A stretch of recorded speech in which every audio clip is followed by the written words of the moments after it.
Today's episode of Fantasy Fiction is brought to you by Audible.com. Get a free audiobook download at audibletrial.com/fantasyfiction. Over 100,000 titles to choose from for your iPhone, Android, Kindle, MP3 player, or Magic Stone. Today we're recommending Sword of Shannara by Terry Brooks. It's a book about elves, I think. So if you're enjoying the show, give the free trial a chance. It'll help us pay for the hosting, but I'm not sure what that is. I'm just a wizard. Enjoy the episode. Next scroll. Reese's, where are you?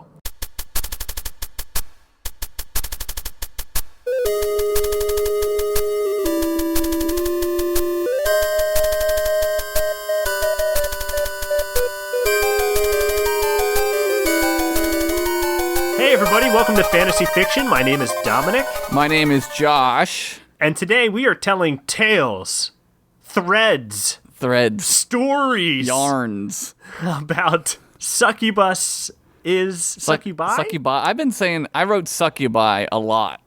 That makes sense. We're gonna say Succubi and Banshees, which is definitely plural with an S. It's not Banshee. No, it isn't. But it can be if you want to have some fun. Let me go edit my story real quick.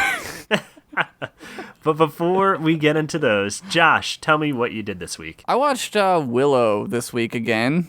Did it hold up again? I mean, I love Willow. Like, it's a childhood movie of mine. Mm-hmm. I'll tell you what doesn't hold up, and this is kind of off topic, but I also watched The Last Starfighter. Yeah. I love that movie, but that movie is bad. Is that the one where the kid plays an arcade and gets abducted? Yeah, it's like Tron, but with aliens. Yo, Death Blossom is really fucking rad. Death Blossom is rad. That was a point in going to the movies where if you saw that effect, that like kind of made the movie. Like, oh man, that was so cool. Yeah, that's the whole point of that movie is like, look at this computer generation we can do, which is fine. Mm-hmm. Like, that's totally fine with me. But like, there are parts in that movie where you're like, man, this is really getting off the rails. Yeah, for sure. I think that's why Ghostbusters was such a success at the time, because it's a perfect mixture of like a good movie, very funny comedy, but the effects in that film for the time were really, really rad. And going to see that film was really neat because you saw things that weren't done in other films. Did you ever see the behind the scenes like book that they have? No. It's really interesting. They show how they did like some of the ghosts, like the library ghosts and that's awesome. Yeah, because like a lot of that stuff I still don't know how it's done or how it's made up, and that's kind of the beauty of that film is that those effects still hold up. Yeah, no, like some of it's stop motion, but that's like a perfect movie. Like there's nothing wrong I think with that so. movie. Yeah, that's a pretty perfect film. I think when I was in 5th grade, I like totally ripped off The Last Starfighter. Like we had to sit down and write a story at writing time. And you stood up and threw pencils at everyone? I stood up and threw pencils at everyone, and I screamed Death Blossom, and then I had to go home. They sent me home. You spun in a circle and threw pencils? I closed my eyes and just threw pencils at people. What did you do this week? Oh, wait, did you have a creative writing project, and what'd you do? Oh, I just ripped off The Last Starfighter. Like, I just totally wrote it down. Like it was mine. Like, that was my story that I wrote. Sweet. I was committing copyright infringement when I was 11 years old. For an A. Yes. Hey, you did it. You made that grade. I'll tell you what I did this week. I watched WrestleMania 15 with The Rock versus Austin as the main event, and it's a real good WrestleMania. Was that 97? 99. It's in Philly, and Pete Rose is in the San Diego Chicken costume for some reason. Wait, the baseball player? Yes, Pete Rose himself, the ex-Philadelphia Philly, and he gets tombstoned by Kane. I vaguely remember this. I was out of wrestling at this point, but I remember. Yeah, this was the last big feud I remember watching because The Rock Austin was like a huge feud. Yeah, Rock was bad at this point, right? He was. Yeah, Rock was a heel. Yes. Yeah. I also discovered a new band this week thanks to my buddy Aubrey. Hell yeah.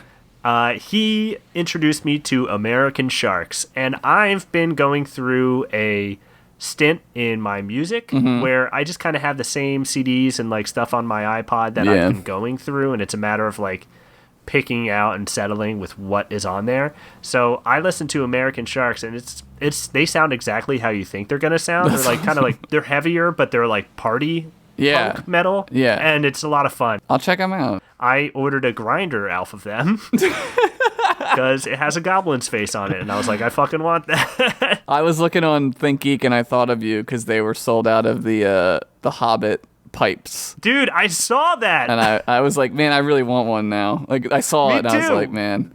That it was sold out, it made me want it more. Yeah. Check out American Sharks if you want to listen to that. I'll put a link in the show notes. But Josh, what do you say we get into some fantasy? Dip the ye old toe into the pool of succubi and banshees. Sounds good to me. Let's do it. Let's do it! Ah!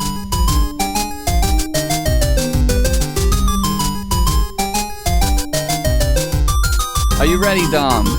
I am ready. All right, my story, which I just named right now 2 seconds ago, is called Banshee Affliction.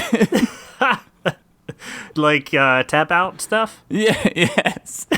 Exactly. Oh yeah, I'm ready for this one. All right.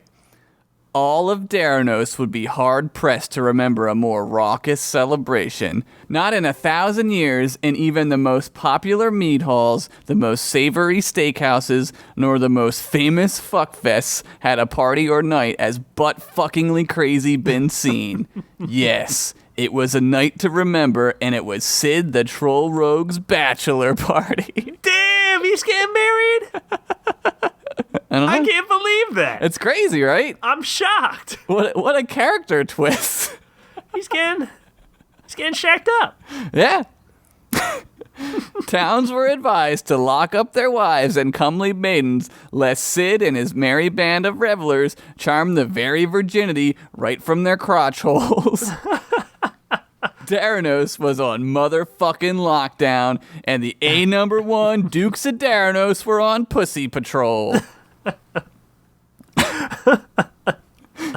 Oh boy. There was one establishment that remained open in spite of the warnings of the local municipalities, which were sent out on parchments all over the land claiming, hear ye, lock up your mamas and your maidens because this party is coming through like a hurricane that'll make your mama say, boys, mama's going out and she ain't coming home till she flashes these titties so much that she has enough bead necklaces to put you through college. And you know your mama has some sweet chest yams that'll make your mama say, boys, mama has some sweet chest yams. You know she gonna show them damn things off. And girl, let me see your chest twerk. It was your chest what? Twerk. That's a new thing. I'm predicting it. That's going to be. Well, that's a canon thing in Darren. Well, yeah. They're ahead of the times. It was a very long scroll. I always like these scrolls that declare hear ye, and then something about your mom. I feel like, I gotta stop getting these insulting scrolls. I feel like the scribe who's just like writing them down is just like, I'm tired of doing this, and just starts writing crazy shit. And that establishment was Banshees. The all-succubus cabaret and strip club that catered to all kinds of crazy Daranosian clientele. It wasn't surprising to see orc mayors, goblin raiders, human pallies, a chair with a bow tie getting a nasty tug job in the corner, and those afflicted with the Gary Coleman transmogrification curse were on stage handcuffed to a chair with a bow tie on which a succubus with huge cans were all up in his face. Yep. This place was a 24/7 nasty pit of debauchery, the perfect place for Sid's last night of bachelordom. This place is perfect for your last night of bachelordom, Fred the Skull Peeler said, as he, Sid, Buffcat, and Flyman walked through the door, which was painted up like a succubus vagina with her legs spread eagle. Some door. It's a pretty cool door. This place makes me want to go to church and or commit suicide, Flyman said, as his wings sputtered to hold his body weight up slightly above the ground as he hovered. That's their motto, Fred replied. Then he pointed to a sign on the wall which said, Banshees. This place makes you want to go to church or commit suicide or your money back. As they walked into the main stage area, a familiar lilting tune could be heard. Oh my God, Becky, look at her butt. It is so big. She looks like one of those rap guys' girlfriends. Who understands those rap guys anyway? They only talk to her because she looks like a total prostitute, okay? I mean, her butt is just so big. I can't believe it's just so round. It's like out there. I mean, gross. Look. She's just so black. As the beat dropped, like 69 succubus strippers booty dropped and twerked their way out on the main stage. Some of them had whips and chains, handcuffs, smack a little booty up in my belt, scream help. A two-headed goblin mutant in the DJ booth picked up the talking stone and began to speak. Gentlemen, on the main stage, please welcome Malice. As he did, a very comely succubus began to dance like a ratchet-ass hoe on stage. Her booty dropped so hard on the stage that the thunderclap could be heard throughout Theranos. Fred immediately bolted for the stage and sat down, putting down gold coins as Malice leaned over and stroked his beard with her forked tail. The goblin in the DJ booth was ready to make another announcement, as his other goblin head was just scratching away on the turntable like a madman. He's just going crazy as Fred is like getting into it. He's like, I gotta do this so people get horny. This is how I help. Yeah, that's his job. That's like his whole job. Please welcome, adventurers, the lovely Skittles. Out came a very pale succubus on a chariot pulled by two slaves in full leather gimp gear.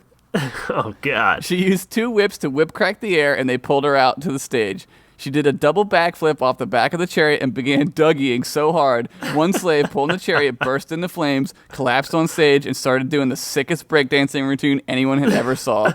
On fire? Yeah, dude. Oh, my God. He wormed right out of the front door and exploded somewhere in the woods. His family would never know his true fate.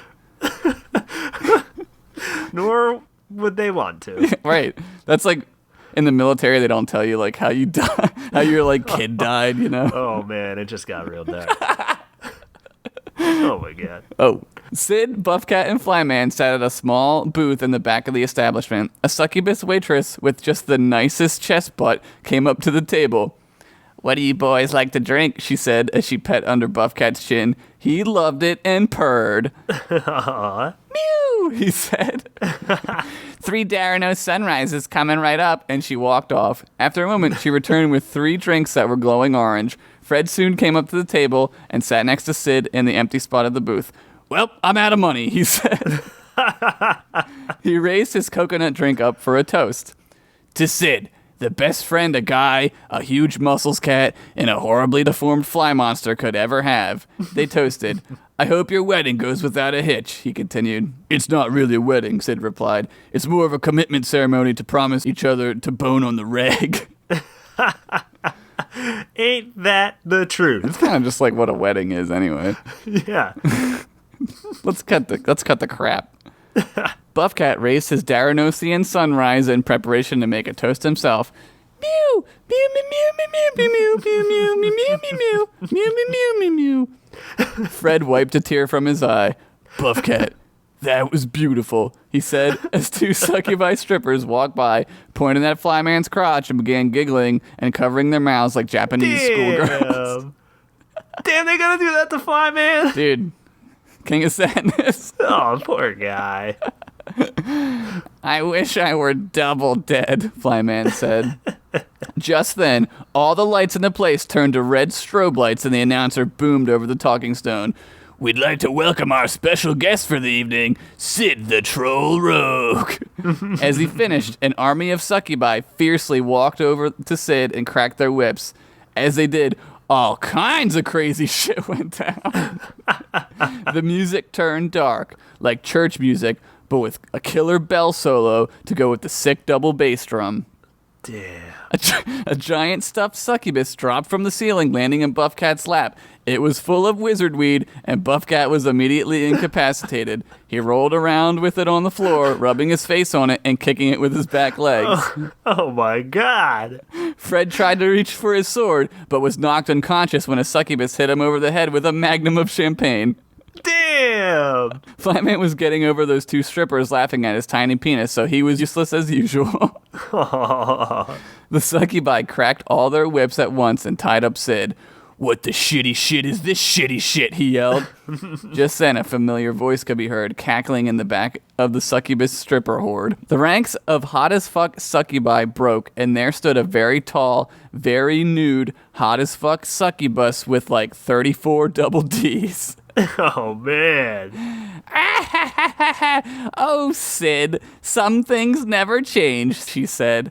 "Megan, you twatless piece of hoe crust," Sid yelled. "Didn't you know?" she continued. "The name's Duchess now. Duchess Sparkles. And I'm the leader of this succubus stripper gang." "Mew." Oh, my God. Buffcat interjected as he lay on his back playing with the stuffed Dub-Dub doll. "Yes, Buffcat," Sid went on. "We dated, and it was the worst 6 hours of my life," he said as he spit right into the Duchess's face. Damn! That's it, yo. That's it. "We're going to keep you here a lot longer than 6 hours, rogue. We're going to keep you here for 6 hours plus infinity," cackled the Duchess. "But I love Ugla," Sid shouted into the heavens. Just then, a blinding white light filled the entire ding-dang club. Everyone shielded their eyes, and when it subsided, there stood Ugla. "Get your hands off of him, you sack of chapped pussy lips," she yelled. Oh, man. Suddenly, Sid flexed so hard he ripped right through the whips that were binding him. He grabbed his daggers and stood firm near Ugla as the two did the most awesome pose. Ugla drew her enchanted sword named the Menstruator, a sword that cried blood during battle. Damn. As Sid drew his daggers, together they killed like at least 1,000,000 succubi. Ugla turned one into a fur beetle, then drew her foot down slowly. "Strip out of this," she said, then crushed the succubi to death. Oh, shit. Sid was all like, "I can't hit a woman," so he parkoured around the room for like 45 minutes. He just was doing parkour. Backflipping off the walls and shit. They were like, you know what? I can't fight this guy. That's really cool. He's a rogue, you know. So Yeah, he's got edgy. He's got mad edgy. The two-headed goblin DJ started playing some nasty jams. Salt and Pepper's Shoop. I was listening to it when I was writing this story. I think that's pretty typical of a bachelorette party. Yeah, yeah. Which, you know, I mean, imagine this is also the bachelorette party. It's turning into that. I mean, yeah. The menstruator. Ugla wasn't done. She cornered the Duchess and pointed her sword and her staff at her. Sid finished an awesome parkour move and walked over. Just as he did, Ugla started chanting the magical incantation. "You packed and you stacked, especially in the back. Brother, want to thank your mother for a butt like that." Then she slapped Sid's firmly toned butt cheeks. As she did, the Duchess suddenly grew old before their eyes. Damn. Old and ugly as fucking shit, and then started twerking hard. Then she exploded.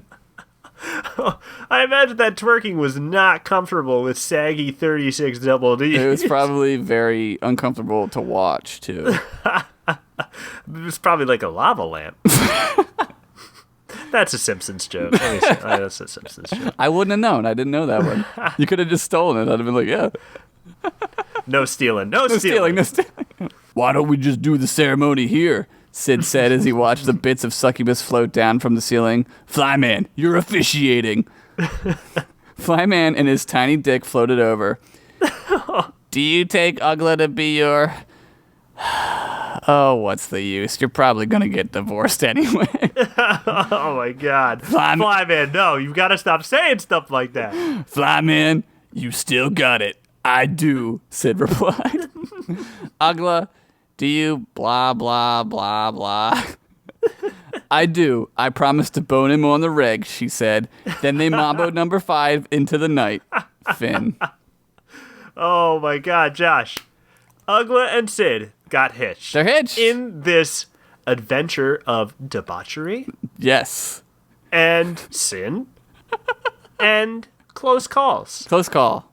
Here's my question. Mm-hmm. Did Fred wake up and go, I missed everything, and he was all bummed? He probably was gonna black out anyway, so I don't think Yeah, he was probably going to be blackout drunk. Yeah, I don't think he would have said that. I think his character would be more apt to just be like, oh, it must have been a good time because I don't remember it. He'd probably be like, oh, hey, all right, let's have a beer about it. Yeah. He probably just wakes up and drinks right away. I'm trying to tell you that Fred's an alcoholic. Oh, Fred.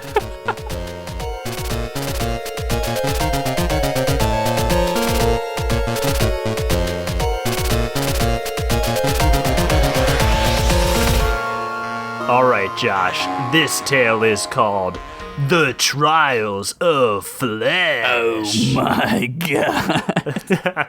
As the sun slowly set on an early autumn day in Orkspire, 3 gnomes traveled through the edge of a farm east into the dark forest of Forok. Their names were Toodlin, Renkin, and Scrawn, 3 of the lamest gnomes in all of Orkspire Technical High School.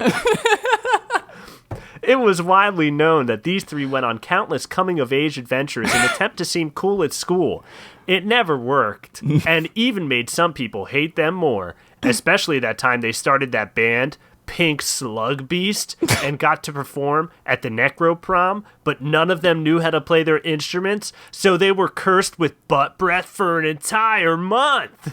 Butt breath. Imagine having to go to school with someone with butt breath. No thanks. I have butt breath in the morning, so I feel their pain. We all kind of do. It's a curse. Yeah. Anyway, this adventure was far beyond the call of their kin. Come on, hurry up, shouted Renkin back to Scrawn, who had fallen behind. But I'm Scrawn. I'm supposed to be the worst one, yelled Scrawn, who waddled over roots and was definitely the worst one. You can tell by his name. That's how you... You can tell by his name that he is the worst. His parents knew when they named him. They're like, oh, he's going to be the worst one. This one stinks. Name it Scrawn. Yeah. The 3 continued into the forest until they stopped outside of a giant, ancient demon skull. The surroundings had grown quiet. Spookily quiet, if I may. All right, check it, said Toodlin, who thought he was the coolest one. We're getting close, so y'all better be ready to do this. Ready as I'll ever be, I guess, said Renkin. Where are we going again? I saw a cloud that looked like a loaded baked potato and forgot, replied Scrawn, who was definitely the worst one. You turd-ass, dork-ass butt, said Toodlin. We're going to get laid. Laid, said the worst one. Oh no, I don't know if I'm ready for that. I've got gas. He's definitely the worst one. Come on, man, you want to be virgins forever, said Renkin. Yeah, dude, countered Toodlin. An alchemist told me that if you don't use it, you lose it, and that means your D falls off if you don't bone. And then he said if my D fell off, to give him a call, because he'd be interested in using it in a potion. So yeah, like, we all might be under a lot of pressure of getting laid right now, but I'm not that worried, because I'll have the financial security of selling my fish bait to an old man. Fish bait. Oh my god. Man, I haven't heard that. I don't think I've ever heard that. That's brilliant. Well, you know, I imagine some gnomes get crafty and they're like, yeah, I'm just going to use my dick as bait now. Get crafty or get stupid. Dude, gnomes are known for their ingenuity. Yeah. So that's true. I wouldn't put it past them. That's true. Yeah, so unless you want your peener to pack up its balls and split crotch, then we got to do this. Said Renkin as he cleaned his gnome glasses. Come on, let's go. He finished and the 3 entered the skull. Batpulse flew throughout the dungeon. Oh, and yeah. One of them almost convinced Scrawn to take a bite out of it. But the 3 pushed forward until the halls began to grow sexily hot. They entered a dimly lit, simple throne room where, upon the throne, sat a demon in full demon armor made of red and black. Oh my god. And a frightening helmet hiding his face. Next to the throne was a mounted sword display, which had 3 epically awesome swords labeled Lightning Sword, Flame Sword, and so evil even I don't know what it's called sword. The demon sat on his throne quietly reading a Ragic trading card game price guide when out of the corner of his eye he spotted the gnomes. He looked up and shouted, "Hey, you're not supposed to be in here! Who are you?" Fear P trickled out of Toodlin's wiener as he answered. Fear We are P. the gnomes. What's that? Fear P. Dude, you ever get a little Fear P? I'd be Never, lying dude. if I No said fear. I'd never I only had wear Fear no P. fear clothing, so no, that's never happened to me. Thank you. We are 3 gnomes on a quest, sir. The demon stood and spoke. I am Arudan, demonic demon from Dematown, and this ancient skull is my home. And, oh my god, all 3 of you have raging bones? What is... Oh, I get it. You guys are looking for the succubus that lives in this skull so you can get some trim for the first time. That's correct, Arudan, whimpered Toodlin. The succubus is my wife, shouted the demon. The gnomes began to sweat. Scrawn fainted, then farted a long fart like someone was letting air out of a balloon for a really long time. Exactly. But, continued Arudan, we are demonically open to this sort of thing. We think it's cool. So you'll let us have sex with your wife? Replied Toodlin. Hey, you know what? Said Rankin. I just realized that we're all going to have sex with the same demon woman, and I think that's kind of weird and I'm not comfortable with it. Especially if gross-ass Scrawn is there. And as Rankin said that, Scrawn let out a long burp that crossfaded into another fart. Crossfade.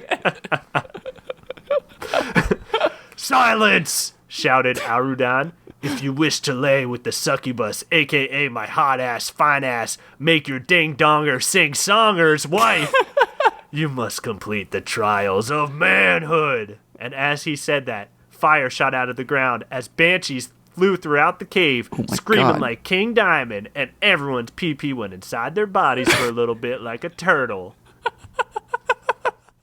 This is a very dick-heavy episode. It is. Both of us have had dick references and focused on dicks a lot, so No fear. no fear. First trial, continued the demon, is the trial of grip. Hey, what are we supposed to do? Said Rankin nervously. Hug each other now, commanded the demon. Scared, the gnomes quickly picked up Scrawn and embraced in a soft group hug. Harder than that. Let each other know you care, shouted Arudan as the gnomes tightened their grip. Hehehe, good. Second trial, the trial of seduction. Whisper lyrics of a love song to each other, bellowed the demon, and Toodlin started whispering. Whoop whoop, pull over that ass too fat. Whoop whoop, pull over that ass too fat. Just whispering. Good, good. Finally, the trial of sensitivity. Find out each other's favorite spot on their neck where they like to be kissed. What? Said Rankin, who was still very cautious of this whole idea. Come on, man. I don't want my hot dog to fall off, said Rankin as he started to kiss him. He's kissing him. Kiss! Kiss! Oh my God. Shouted the demon while he was swinging his lightning sword around. Scrawn's moldy lips began pressing against Rankin's neck, and they were definitely the worst kisses. Rankin almost vommed, but after a lot of kissing, the trial was complete. Arudan snickered and lightly applauded. Well, said Toodlin, where's your comely wife? Arudan began to slowly remove his helmet. His long black hair fell down on his shoulders as he revealed his quite beautiful lips, bone structure, and mysterious cyclops eye. I am the succubus, shouted Arudan, man. who kicked Toodlin right in the old family rave ruby. The rave rubies come back. He was a she the whole time, said Scrawn, surprised, and he was immediately backhanded all the way out of the ancient demon skull dungeon. A lone stink line would remain that led out of the dungeon. Rankin was the only one left. He quivered in fear as Arudan towered over him. Let me show you something, gnome, said the demon. she whispered, and in trotted a black, fiery demon unicorn. Oh my You god. think you live some cool-ass life with your gnome house and your bone car, yelled Auradon. This is fantasy, you punk-ass bitch. And with that, the demon unicorn whinnied, and lightning shot out of its nostrils that struck Toodlin, who was still very much unconscious from getting kicked in the nards. The nards. Take your horny-ass friend and leave, shouted the demon. Let this be a lesson to all of you. Never think a girl will have sex with you just because she is a succubus. Now get out, you! And with that, Auradon started doing cool rave stuff with her lightning sword and her flame sword, and she disappeared in a cloud of purple smoke. Rankin picked up the endlessly pained Toodlin and followed the stink line out of the dungeon to Scrawn's barely conscious body that laid against a tree. Did we get laid? He whimpered. No, said Rankin. We just got kicked in the balls and you farted again. Let's go home. I've got bone car maintenance homework. Bone The end. That was a great story. It's a great coming of age story. You know, I think maybe these guys show up again next time they need to come of age. I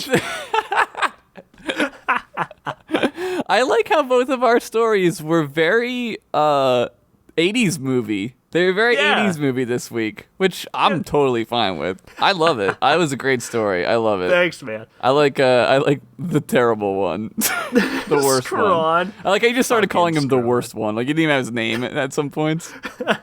We knew. We all knew. We all knew. Everybody knew.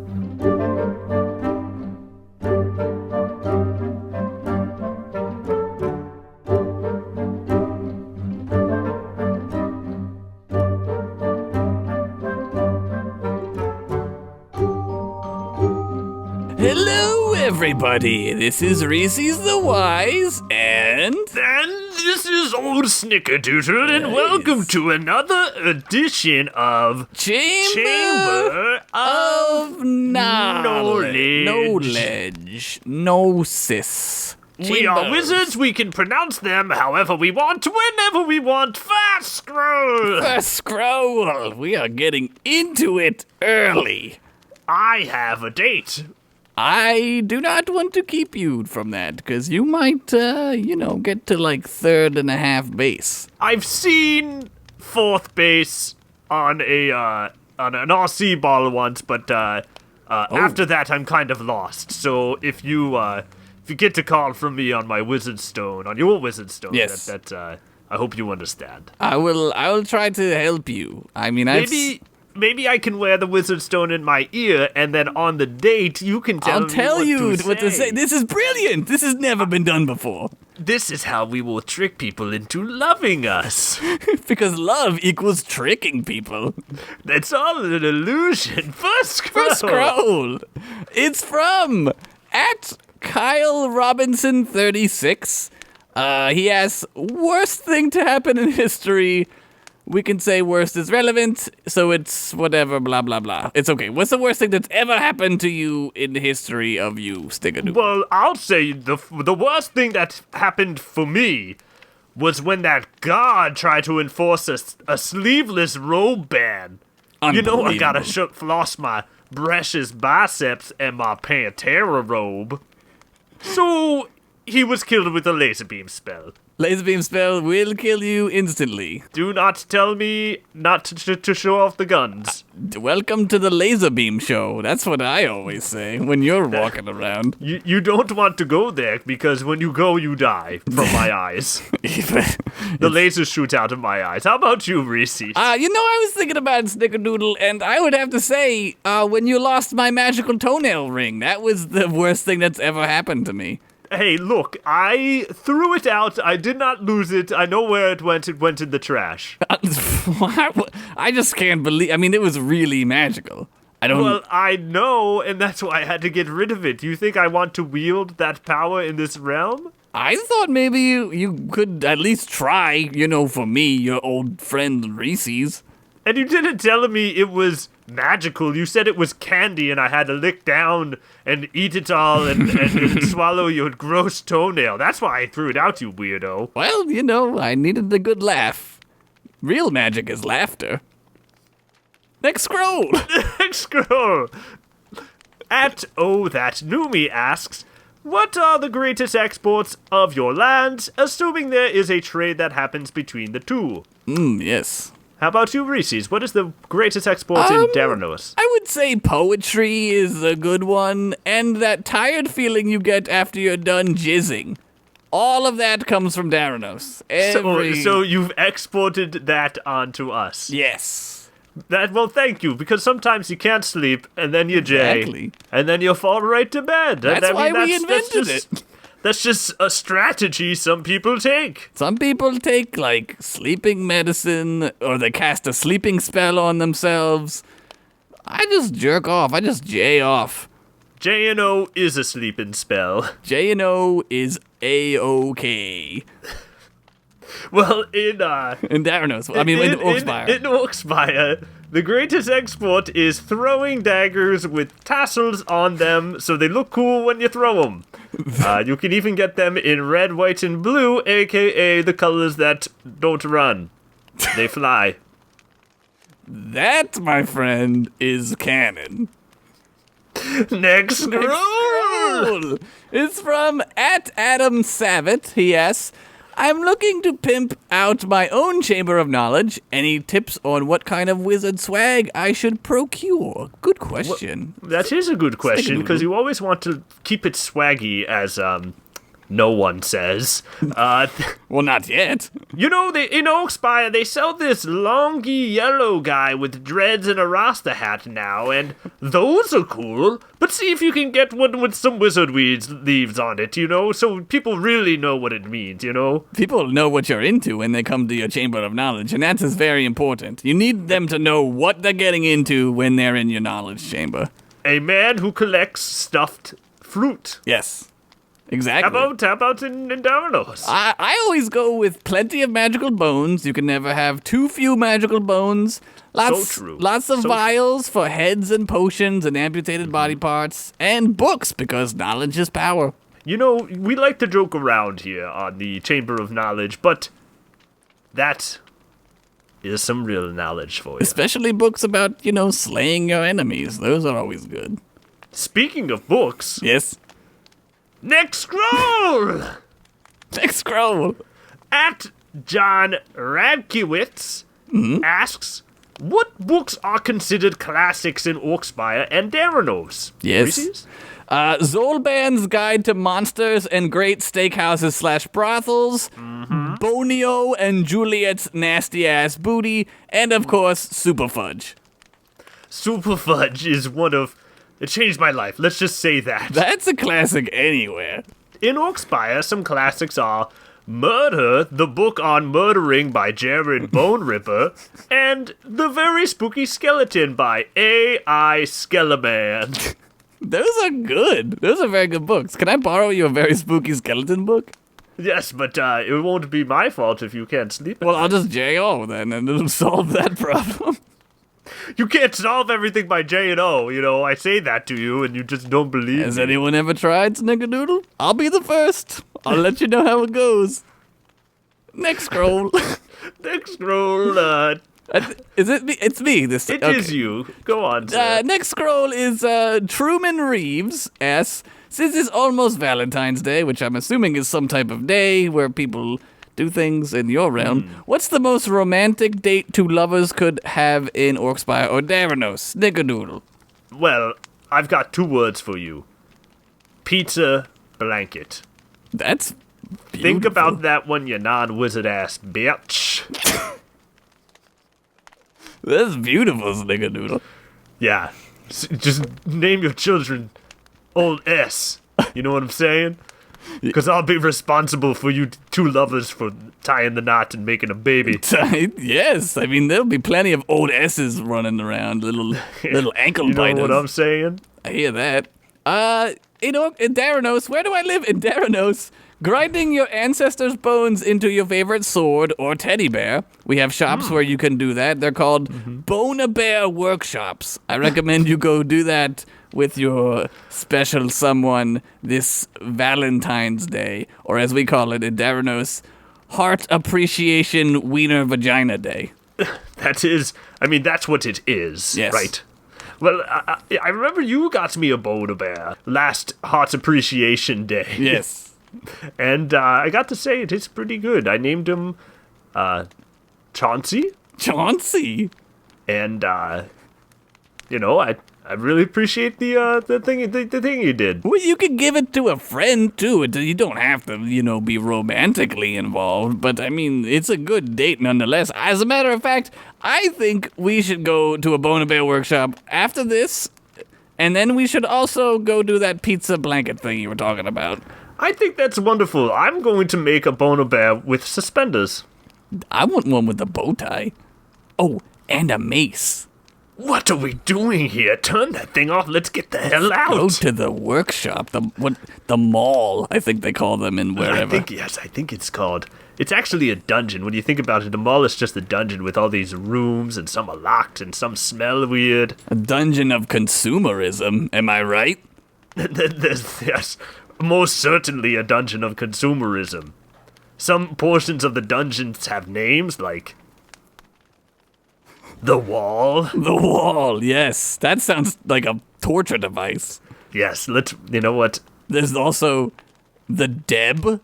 Oh my goodness, the Deb. I've got cargo sweatpants there, and I wore those in middle school. Unbelievable. Snickerdoodle. Have you heard of more horrifying tales? This is terrible. Goodbye, ladies and gentlemen. That's all the knowledge you shall receive. Turn that thing off. Let's get out. Goodbye. Goodbye.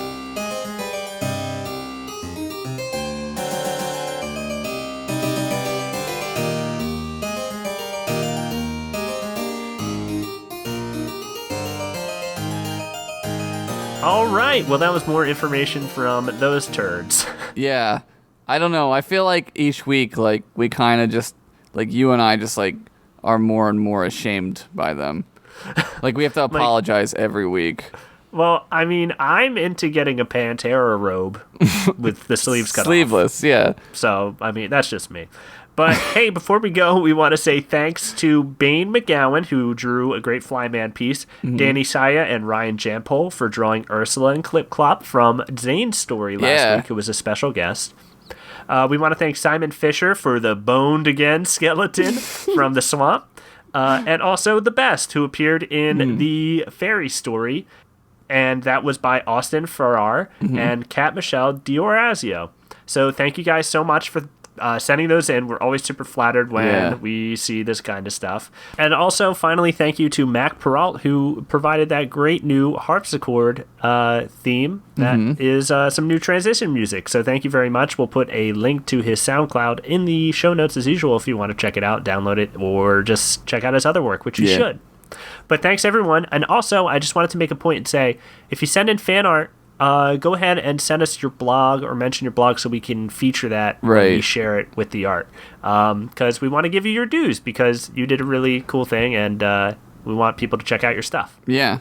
Don't forget to head over to iTunes and give us a review of the show on the fantasy fiction page. It could be good or bad. Just give us your opinion. Hey, we just want the truth from you. But that is a great way to support the show without having to spend a dime. It's very nice of you to take your time out and write a review. So thank you to everyone who has done one and everyone who may do one in the future. Yes, thank you very much. It really helps the show out a lot, honestly. All right, and our prompts for next week will be Johnny Sousa with Assassins and Alfie Price with Riddles. Alfie actually said imps and riddles. We're just going to take riddles. Riddles is Josh, awesome. Feel free to put an imp in there. That goes to anyone who's writing a story. Just put an imp in anything. Just put an imp in. And I just wanted to make a quick note. We just ordered shirts. We're going to be shipping shirts ourselves, along with buttons and various other things. So the web store will be up soon, and we'll be able to provide that on all of our social media stuff. And we'll announce it here, I'm sure. So stay tuned. And until next week, Josh, what do we have to say to these fine people? I would just like to say until next week, keep on wizarding! Keep on wizarding! And we'll see you next week, guys. Have a good week and enjoy anything you do. Hey, make a point this week to treat yourself to something. Just one thing. Yeah. Anything. Could be anything. Ice cream. Could Could be ice cream, a slice of pie, Yeah. or that DVD you've been looking at. Right. Live free or die hard.